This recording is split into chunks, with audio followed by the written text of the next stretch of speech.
There comes a moment when the noise inside you becomes louder than anything around you.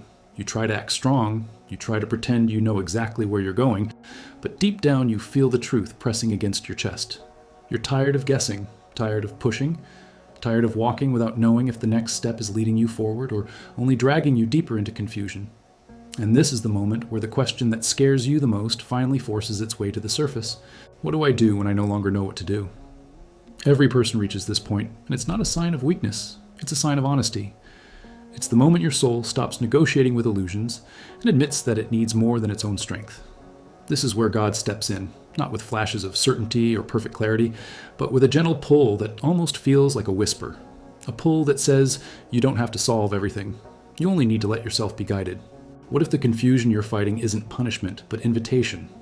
What if this lost feeling you hate so much is the exact signal that heaven is rearranging your path? Because sometimes the direction becomes visible only when you stop forcing the map and allow the true guide to take your hand.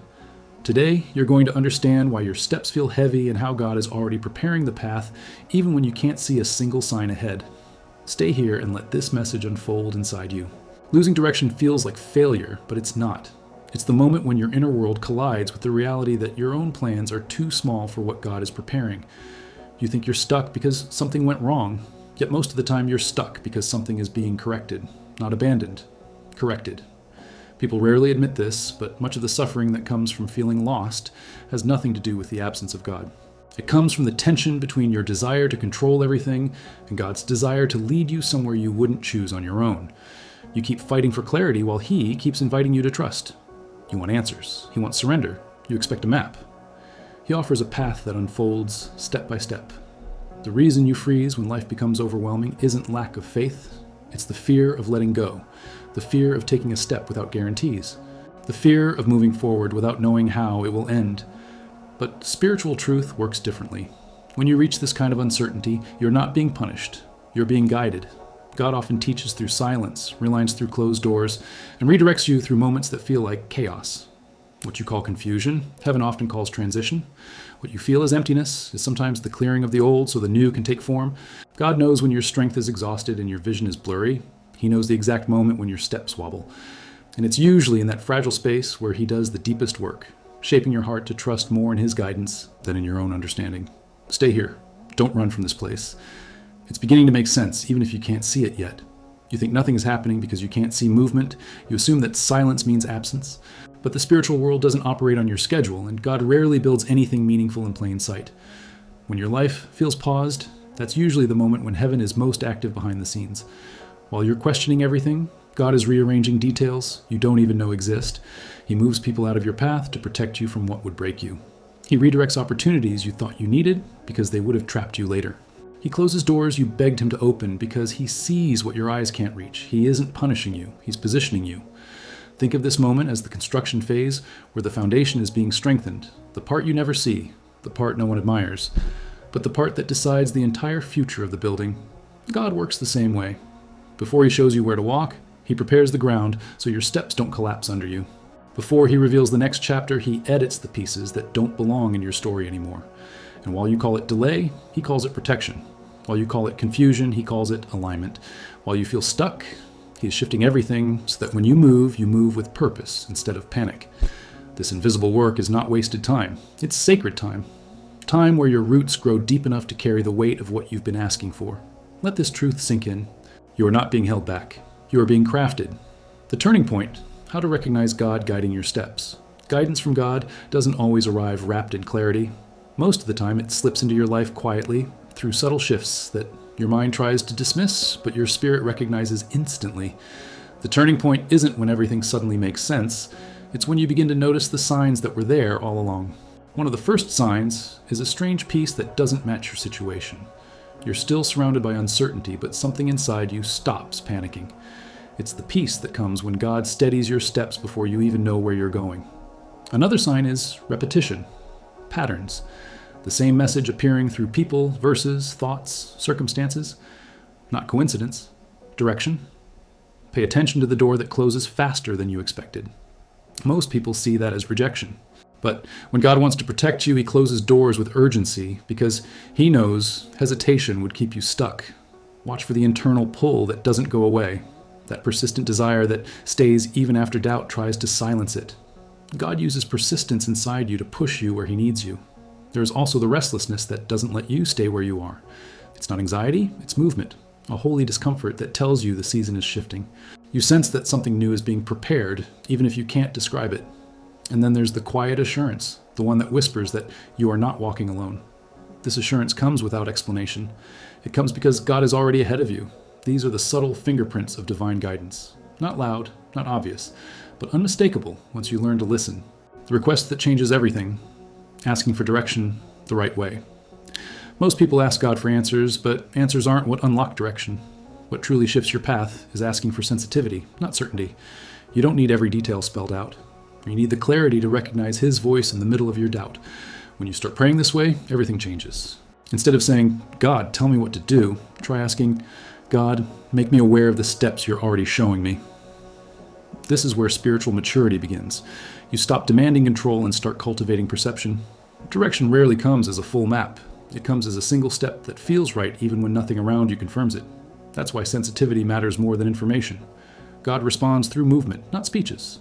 He answers through open paths, unexpected peace, shifted desires, and inner clarity that arrives when you least expect. If you're focused only on receiving a verbal answer, you'll miss the guidance he's placing right in front of you. So ask for a heart that listens beyond sound. Ask for eyes that recognize alignment. Ask for courage to act, even when the path is only partially visible. And remember that spiritual direction often requires stillness. Not the passive kind, but the intentional pause where your thoughts quiet enough for your spirit to pick up what your mind keeps ignoring. Sometimes the guidance is already there. You've just been too overwhelmed to notice it. When you begin praying with this awareness, you shift from begging for a solution to partnering with the one who already knows the way. The guided prayer that unlocks inner clarity. Let your mind settle and let your spirit step forward. This is the moment where you stop fighting for direction and allow yourself to be led. Speak these words as if you're opening a window in a dark room, allowing light to break through everything that has been blurring your steps. Lord, I no longer want to walk by my own strength. Every time I try to control what I don't understand, I end up carrying burdens that were never meant to be mine. Today, I place my steps in your hands. I release every fear, every doubt, every frantic attempt to figure out what comes next. Guide me in the way only you can. Lead me where my sight fails and my courage fades. Make my spirit sensitive to your movement. Make my heart aware of the direction you're already pointing me toward. Give me the wisdom to recognize your nudges and the bravery to follow even when the path is unclear. Remove the noise that distracts me. Quiet the thoughts that try to pull me back into confusion.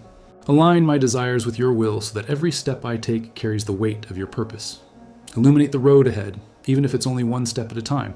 Fill me with the peace that confirms your presence and the strength that reminds me I'm not walking alone. Shape my steps, steady my heart, and guide my spirit until your direction becomes my confidence. The moment that restores direction and seals the message. If you've reached this point, something inside you has already begun to realign. The confusion that once felt like a wall is turning into recognition. You're starting to understand that you were never abandoned, never walking without guidance. You were simply learning how to recognize the hand that was already leading you. This message didn't cross your path by coincidence. It appeared at the exact moment your heart was ready to shift. God doesn't guide the ones who pretend to be strong. He guides the ones who decide to be honest. And your willingness to stay here until the end reveals a heart that is ready for movement, ready for clarity, ready for divine direction. Your next steps won't feel as heavy because now you know you're not taking them alone. Direction becomes clearer as you move, not as you freeze. God guides those who are willing to trust, even when the entire path isn't visible. Every closed door, every delayed prayer, every unexpected detour has been shaping the strength you need for what comes next. Walk with the assurance that you are being led. Your journey is not collapsing. Your purpose is not fading. The one who goes before you has already cleared what could harm you and prepared what will sustain you. Trust the timing. Trust the stillness. Trust the quiet pull that keeps nudging you forward. If this message reached you, declare your faith in the comments by writing, "Lord, guide my steps." This simple act strengthens your intention and helps this message reach someone else who is silently searching for direction. When God empties your path to rebuild your direction. There are seasons when everything you relied on suddenly stops working. Plans fall apart. People distance themselves. Opportunities that once felt solid begin to slip through your hands. At first, it feels like everything is collapsing without warning, but what looks like collapse is often the beginning of reconstruction. God doesn't empty your life to punish you. He empties your life to make room for what your next chapter requires. When your path becomes quiet, pay attention. This is usually the moment when God removes the noise that kept you tied to old versions of yourself. He takes away distractions you didn't realize were weakening your steps. He rearranges your surroundings so your spirit can breathe again. It feels like loss, but it's preparation. It feels like interruption, but it's strategy. There's a kind of emptiness that isn't destructive. It's sacred. It forces you to confront what you were avoiding. It pulls you away from where you shouldn't remain. It disconnects you from cycles your soul has outgrown. And in this space, God begins rebuilding the clarity you've been begging for. The silence becomes instruction. The stillness becomes direction. The emptiness becomes foundation. You aren't being stripped of what matters. You're being shaped for what's coming. The emptiness you fear is the exact place where God strengthens your steps for the path ahead. When God answers through discomfort instead of clarity, most people think divine guidance comes wrapped in peace and certainty. But one of the most powerful ways God directs your steps is through discomfort, not the kind that destroys you, the kind that pushes you, the kind that shakes the ground under your feet just enough to keep you from settling in places that were never meant to hold your future.